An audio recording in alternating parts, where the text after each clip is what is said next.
Beyond the Book Club is a year of study and dialogue around issues of race and racism conducted at UCLA Center X, a center in the School of Education at UCLA.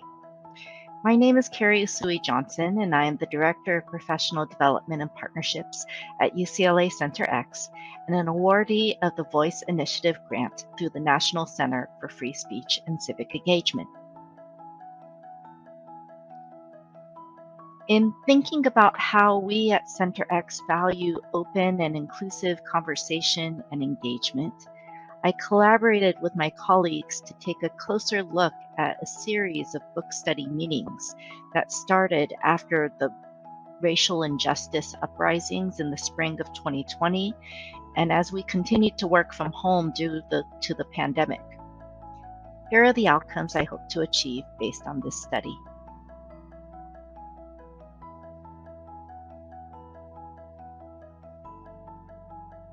The context of our work at UCLA Center X plays an important role in why dialogue and valuing inclusive, open, engaging conversations are critical to the work we do in schools.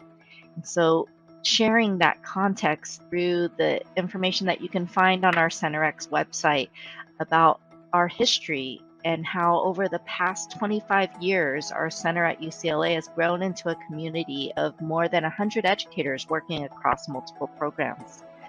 Together, we work to transform public schooling to create a more just, equitable, and humane society.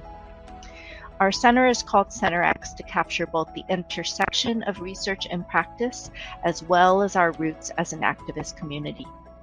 First conceived in 1992 as a result of the upheaval and self-examination stemming from Los Angeles' Rodney King verdict uprisings, Center X strives to challenge the status quo that perpetuates inequity and poor educational practice. And as you can imagine, as we again experienced racial injustice uprisings in the spring of 2020, the Center X book study gave us time to revisit some of these core beliefs and look internally to see how we are, as a community, dialoguing around these important issues so that we could then support the schools and educators that we work with. So our book study consisted of 3 books, one of which we are currently still engaged in discussing. For our first book, How to Be an Anti-Racist by Dr. Ibram X. Kendi, the Center X directors, associate directors, and assistant directors participated in a bi-monthly book study, while the Center X support staff, which consists of program coordinators, program managers, admin support staff, they participated in their own book study. For our second book, Post-Traumatic Slave Syndrome by Dr. Joy DeGruy, only the Center X directors, associate directors, and assistant directors met and discussed this book, and we did that in the spring of 2021.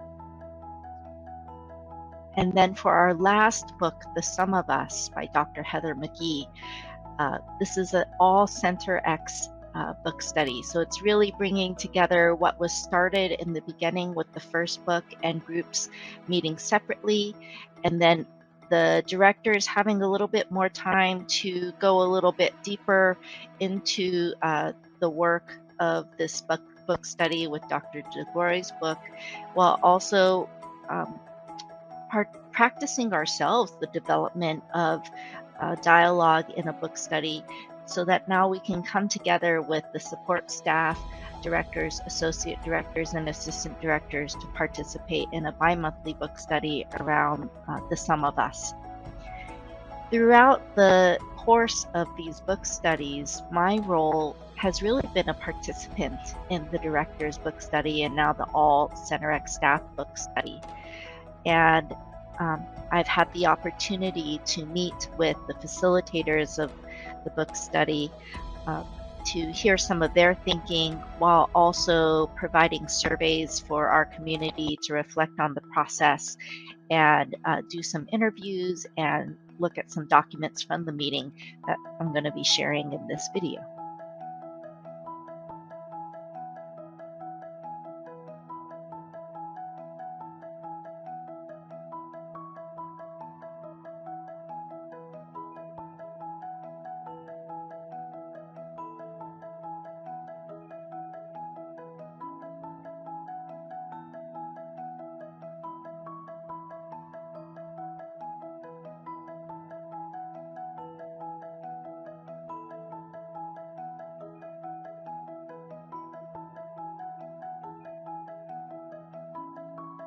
Part of it is one, just going deeper in your own knowledge and acknowledging what you don't know, and trying to examine where your beliefs come from. I echo the sentiment that I feel like I need to learn more, and to a large degree I feel like I learned things incorrectly in school, and I'm still dealing with that dissonance of, oh, this is not how I learn things. Why didn't I learn things this other way?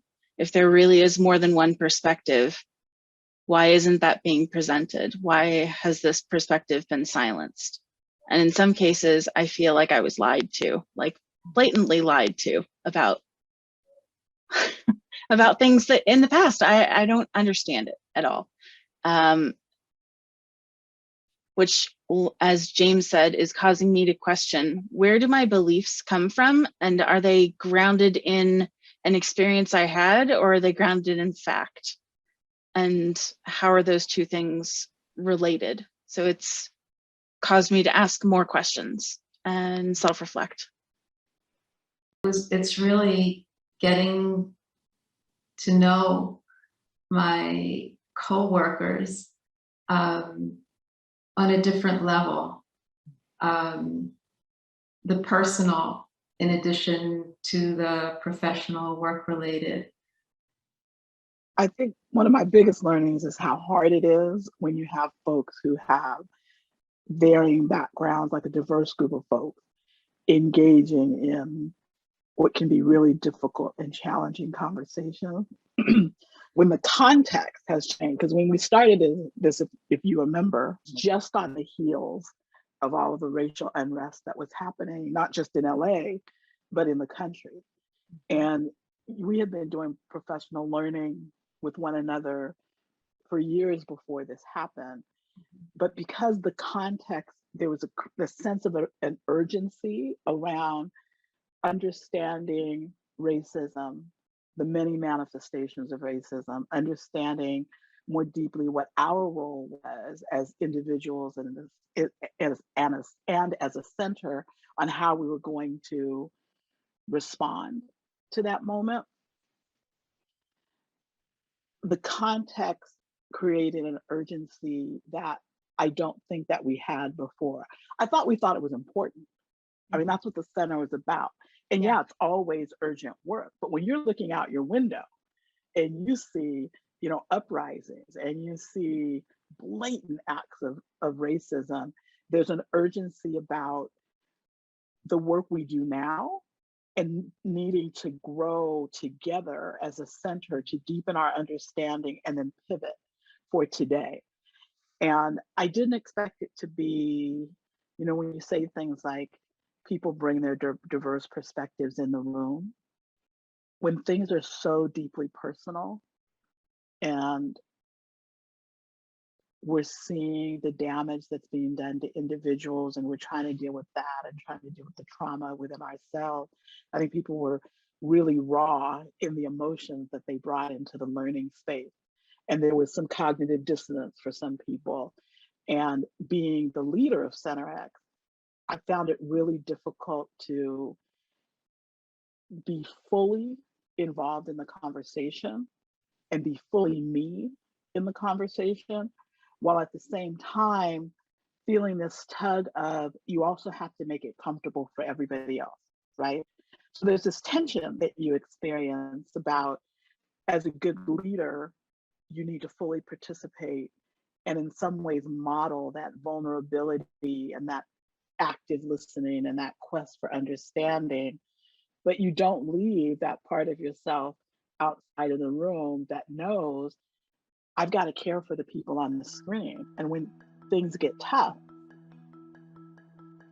I need to figure out how to move the ship along. And so that was very hard.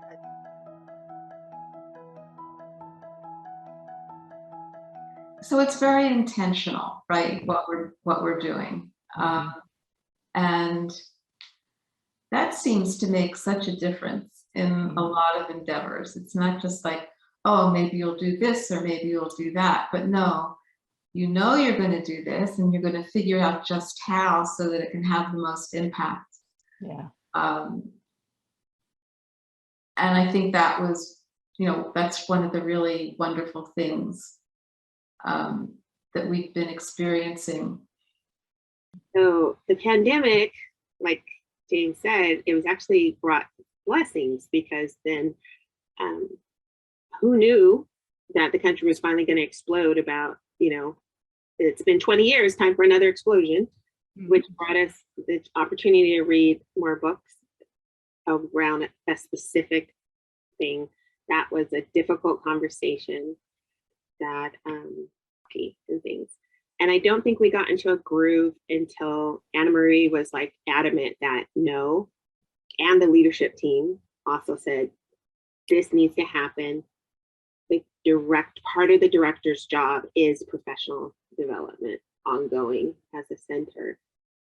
And then I think we kind of had a shift from there, and combined with some input from everyone when we asked for feedback of what people wanted or didn't want to get us here. But it's been a bumpy journey.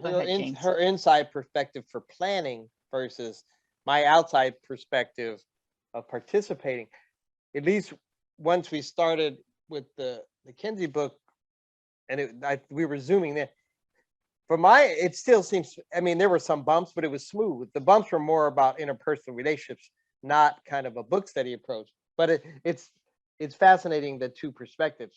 Syndrome was really, for me, very hard because, and it was also exciting because it tells the history of Black people differently than what we've heard in schools. And I think that really brought the directors together because there was a lot of curiosity and there were a lot of aha moments for all of us in that space. But then when we decided, okay, for this next book, you got the support staff having their separate book study. You've got the senior leadership in the center having their separate book study. We are a community. Let's bring us all together around this new book. The dynamics and the power dynamics in the room are real. I think that, we try to mitigate that with creating these small groups within a larger group. But you can't ignore that when I go into that space, I am still the executive director of Center X to some people in that space. When you go into that space, you are still the director of a project. You are not a program coordinator. You are not a program manager. I think we're still working on that.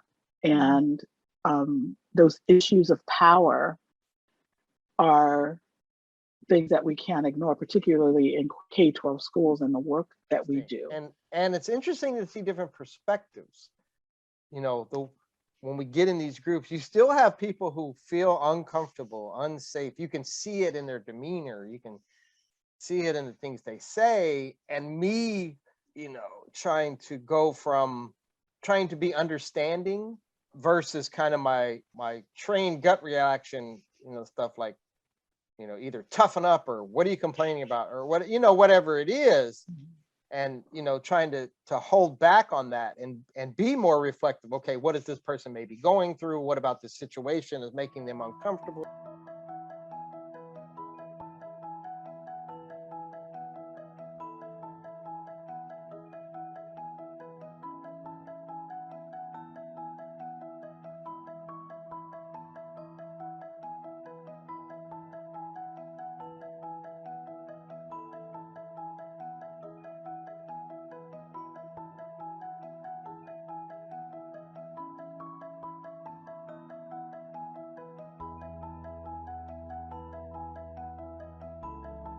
I think we're doing it in these conversations that we've been having with the whole center. And I think we do enter it full-hearted. I don't think people are hanging back. I don't think that they're just doing things that are expected of them. I think everyone knows that they have something to offer and that they're going to get a lot from it, so that it's not a zero-sum game. We've experienced the world differently. We have been forced to really take stock and to respond and innovate and rethink even our own definitions of equity and diversity and justice and inclusion. And we talk about create a more just, equitable, and humane society. The society we're talking about 30 years ago is not the society we're talking about today. So all of that, Carrie, is to say that I think we're moving in the direction of being ready to be much more clear and articulate not what is the work of CenterX, but how do we do it as a community, not as discrete project, which is not just the labels we put on things. There's a deep understanding of what those constructs mean across the different projects. I always keep the department leadership in the loop about everything we do in the center. And so their efforts to do this organizational benchmarking, the affinity groups, the webinars, the guest speakers to talk about, issues of race and class and gender, those efforts have been informed and supported by the efforts in CenterX.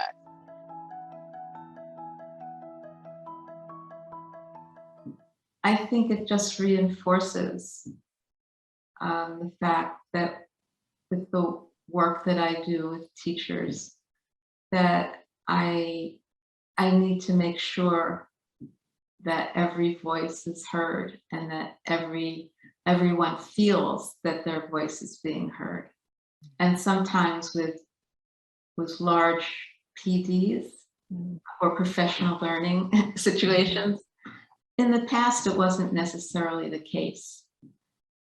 I mean, everything's changed now, but I just know that however large a group might be, there are ways of getting into trios and setting things up first to make people feel welcome and glad that you're there, and that you both have something to offer and that you're paying enough attention so you have something to gain. The number one piece I would say is just like I tell when I go to school sites, if your leadership isn't 100% on board and supporting it and laying the expectations and putting all of that into place, then it's going to be a hard row, because the bottom line is there's just people who they don't want to be there. That leaders take on a consistent, regular basis. If I'm going to ask you to be in dialogue with me about something hard, dialogue is a two-way street. I need to engage in it and I need to be truthful. So, like all things that I think about transformative leadership, I think about entering the space as a learner, not as the expert, being humble, even as you have a position of power in the room, checking your privilege and your power at the door. And when you don't do it right, say you didn't do it right. It's critical, I think, especially when you're in the world that we live in today and the complexity of the socio-political climate and our work, what we're trying to do. There are two things you have to accept. A, it must be done.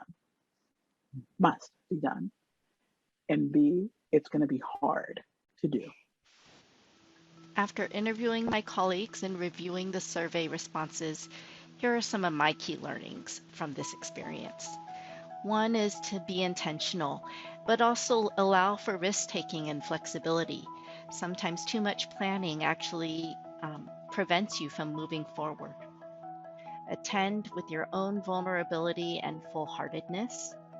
Keep going even when it is difficult, because it will be difficult to have some of these conversations. Be curious about your own beliefs and perceptions, and open to beliefs and perceptions different from your own. And lastly, in mixed groups, acknowledge your own position and power and how it impacts the group dynamics.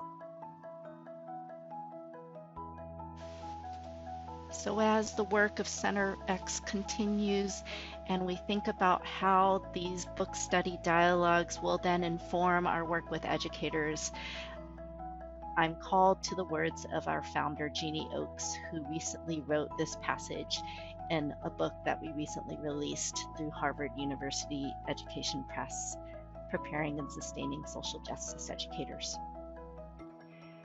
Center X began in the aftermath of Rodney King's beating. It continues in the aftermath of the killings of Breonna Taylor, George Floyd, Ahmaud Arbery, and so many others. It began with the fires in Los Angeles. It continues as fires erupt in cities across the nation, and schools are full of children who are hungry for knowledge and a hot meal. Center X has not made the world safe, healthy, and decent, but it continues to teach and nurture those who would make it so someday. I truly believe that these book study conversations and the dialogue that we are having will support us in continuing to teach and nurture those who would make it so. Thank you to the Voice Initiative and the National Center for Free Speech and Civic Engagement for this opportunity to study such an important endeavor at UCLA Center X. A big thank you to all of my colleagues at Center X who not only engaged in these book studies, but also participated in the survey responses and having conversations with me and just helping to cultivate my own thinking around this study.